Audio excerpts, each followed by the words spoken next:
farts. Do an episode on LJN games, bitch. I hope you commit suicide and eat donkey shit at the same time. Cheers. That's awesome.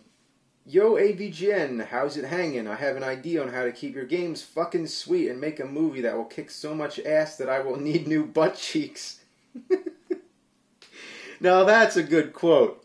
Kick my ass so much that I will need new butt cheeks. Well, anyway, why don't you work on the movie one day and the nerd episodes the next and keep repeating the same thing until you are done with the movie and have motherfucker Mike do the same thing with the scenes that you aren't in. Well, this guy's thinking, at least, so thanks for the idea, but no, that wouldn't really work. It would be shifting between two things constantly. You know, it's hard to explain why that would not work, but it just wouldn't. I got to be working on one thing at a time, one project, one task, and move on. So, request to use clip from Zelda 2 review and upcoming Moon documentary. Okay, I mean, I get all kinds of things all the time, and I like I said, I can't respond to everything, but I'm always getting asked to do, like, people want me to record a voice or do something, or sometimes just as simple as just asking me permission for something. But then I want to look into it first, and a lot of times I don't have the time. So I don't know exactly what this one's about. I haven't had a chance to look into it, but I did respond to him and said, yeah, go ahead. But anyway, what he says is, I'm a documentary filmmaker. I produce videos detailing Apollo moon landing conspiracy theories. Sounds interesting. So I have a major film coming up discussing moon rocks. I noticed that in your latest AVGN video, you mentioned that one of the enemies in Zelda 2 is called a Tektite, and you go on to quote the definition.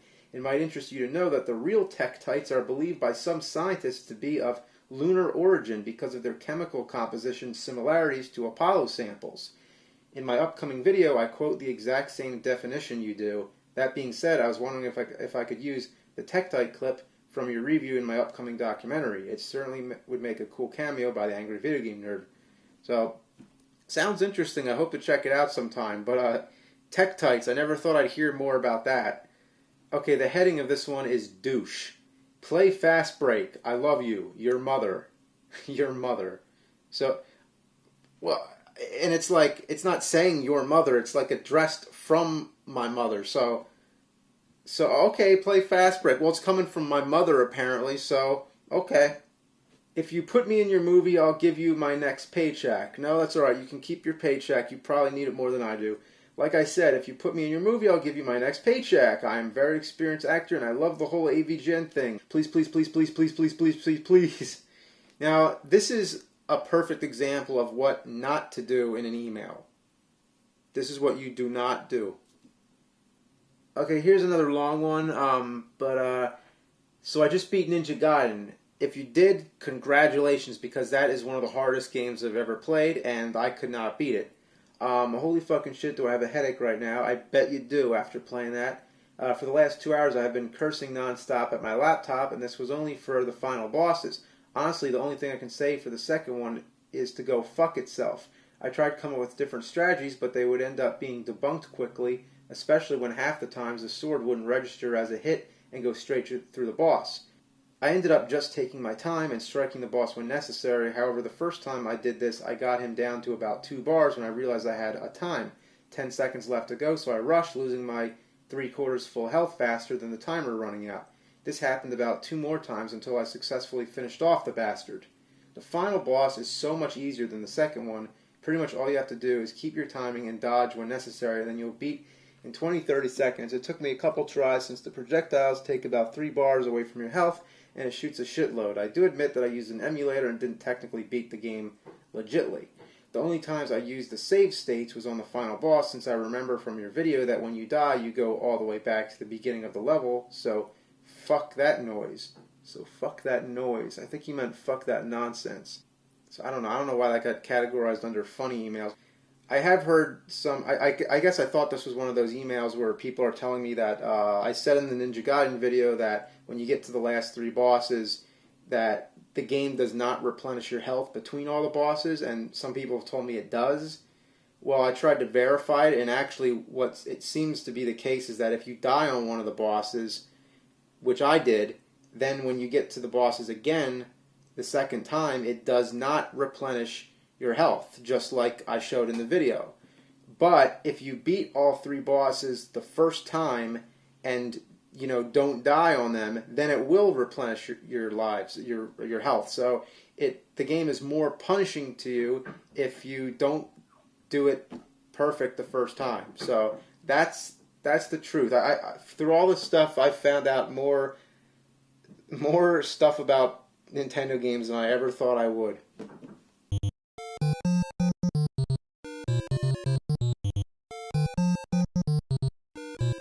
Greetings, James. I recently got back from a deployment to Iraq. During my 6-month stay, life was terrible, but I had access to the internet every couple of weeks, and your videos and reviews lifted my spirit when times were the worst. Keep on doing what you do. You're the funniest man I've ever seen.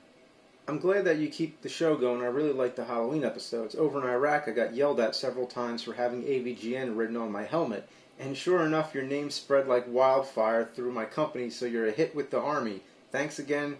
Your reply really made my day. Keep on rockin'. Dear James, I know that you're a busy man and will have little to no time to read or respond to this. The reason I am writing this is to, like I said, to thank you. For what, you might ask? For saving my life. You see, about a year ago, I hit a slump in my life and contemplated suicide for reasons I wish to remain secret. I'm sure you understand. Wow, yeah, that's pretty heavy. Then I stumbled on one of your videos on YouTube and it made me smile for the first time in a long time. I guess it was the way you displayed the nerd, or maybe it was that I seen myself within the nerd. However, your on-screen antics touched my life. It allowed me to embrace my love for movies and video games again. Mainly it was your passion for what you do. It showed me that if you enjoyed something so much, nothing can stand in your way. It had in some weird way helped me reconnect with my wife and to be my wife and son once again. Allowed me to not take things so seriously and just enjoy the ride, so to speak. You've touched many lives, James. I don't know how many you saved, but it means anything. You saved at least one truly grateful fan. I'm hoping soon to get your DVDs, not only to enjoy, but as a memento to the person I owe my life to. Yeah, wow. Well, thanks. One thing I'll say is that no matter how terrible things seem sometime, they can always get better. Everything can always change. Like, you never know what's gonna happen. So no matter how bad things seem at any time, just know it can always change. So never give up. Mr. James Rolfe, let me just start by saying how much of a huge fucking fan I am. I spent 4 years in the Army and 1 year in Iraq, and traveled all over the world, and you're one of the funniest guys I've ever seen. You fucking rock, bro, and I love watching every damn video you make. I had actually never heard of you until the summer when a good buddy of mine introduced me to your site and the AVGN vids. The first one I watched was Silver Surfer. What a horrible game, but you had me busting up the whole time I was crying. It was truly classic, and I immediately went to being a diehard fan with one viewing. And that speaks very highly of your productions, James. Him and I have been epic gamers since we were kids, and I remember the days when games were super fucking goddamn hard, and the instructions didn't explain jack shit, and no games had tutorials back on NES. We were just kids without jobs, so Christmas and birthdays were the only times we got new games, and if they sucked or were hard, we just had to fucking deal with it and play the shit out of those games regardless. Well, thanks a lot. I appreciate it. I have a lot of memories with games like that, so yeah, I know exactly what you mean. It's fun to relive those memories. It really is. So if these videos have done anything, I hope it's that. It just helps you relive that time, Things weren't really that great back then, but it's good to remember the things that stick out.